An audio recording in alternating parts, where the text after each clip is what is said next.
Junagadh range IGP સાહેબશ્રી તથા police અધિક્ષક સાહેબશ્રીની સૂચના મુજબ જૂનાગઢ જિલ્લા વિસ્તારમાં ગેરકાયદેસર રીતે કોઈ જુગારની પ્રવૃત્તિઓની બધી દૂર કરવા માટે જે સૂચનાઓ થઈ આવેલી તે અંતર્ગત જૂનાગઢ ક્રાઇમ બ્રાન્ચના પીઆઈશ્રી અને તેમની ટીમને જે માહિતી મળેલી આ બાતમીના આધારે પોરબંદર માંગરોળ હાઈવે નજીક વરામબાગ પાસે ગઈ તારીખ 4/12/2025ના રોજ એક યુપી પાર્સિંગ રજિસ્ટ્રેશન થયેલો ટ્રક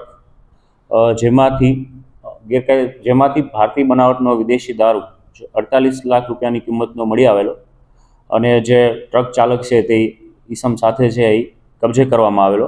આ પ્રોહિબિશન એક્ટ મુજબ ગુનો દાખલ કરવામાં આવેલો. 48 લાખનો દારૂ અને જે ટ્રકની કિંમત કુલ મળીને 69 લાખ રૂપિયાનો જે મુદ્દામાલ છે એ કબજે કરવામાં આવેલો. આ ગુનાની આગળની તપાસ જૂનાગઢ એલસીબી કરી રહેલ અને આ તપાસ દરમિયાન અન્ય 4 શખ્સો છે આ ગુનામાં સંડોવણી સામે આવેલી છે.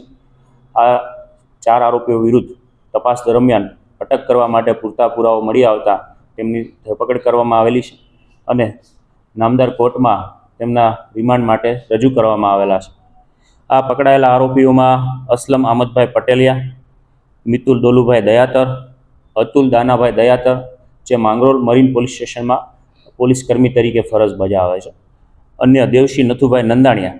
આ 4 આરોપીઓની ધરપકડ કરી અને હાલ તેમને રિમાન્ડ માટે નામદાર કોર્ટમાં રજૂ કરવામાં આવેલા છે. આગળ આ ગુનાની તપાસ શરૂ છે.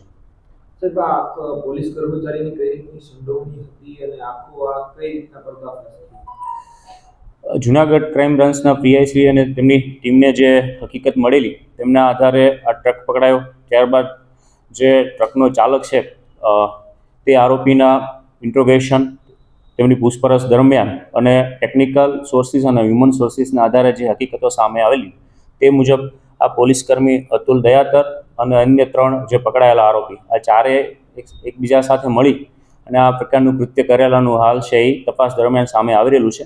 આ દિશામાં ઊંડાણપૂર્વકની તપાસ શરૂ છે. અન્ય આ જે મુદ્દામાલ છે ક્યાંથી મંગાવેલો છે અને આ સિવાય અન્ય કોઈ આરોપીઓ સંડોવાયેલા છે કે કેમ તે વિગતવારની તપાસ કરી રહેલ છે.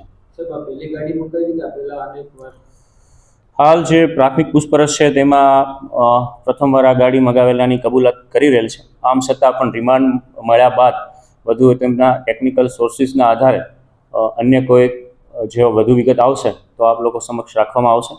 સાથે સાથે અન્ય પણ જે પોલીસ કર્મીઓ છે તેમના માટે પણ આ ચેતવણીનો કિસ્સો છે કે આ પ્રકારનું કૃત્ય કોઈ કરશે, જો તેમની ક્રિમિનલ બેદરકારી હશે અને ગુનાહિત કૃત્ય હશે તો તેમના વિરુદ્ધ છે એ ફોજદારી રાહે કાર્યવાહી કરવામાં આવશે અને જો ખાતાકી કોઈ બેદરકારી દર્શાવશે તો તેમના વિરુદ્ધ છે એ ખાતાકી રાહે પગલાં લેવામાં આવશે.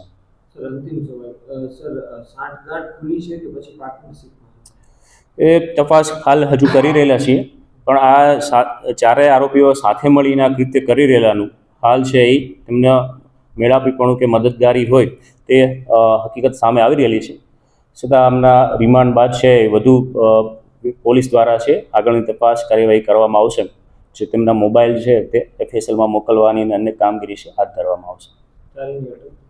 હા, આ 4ને ધરપકડ કરવામાં આવેલી છે અને કોર્ટમાં રિમાન્ડ માટે રજૂ કરેલા છે.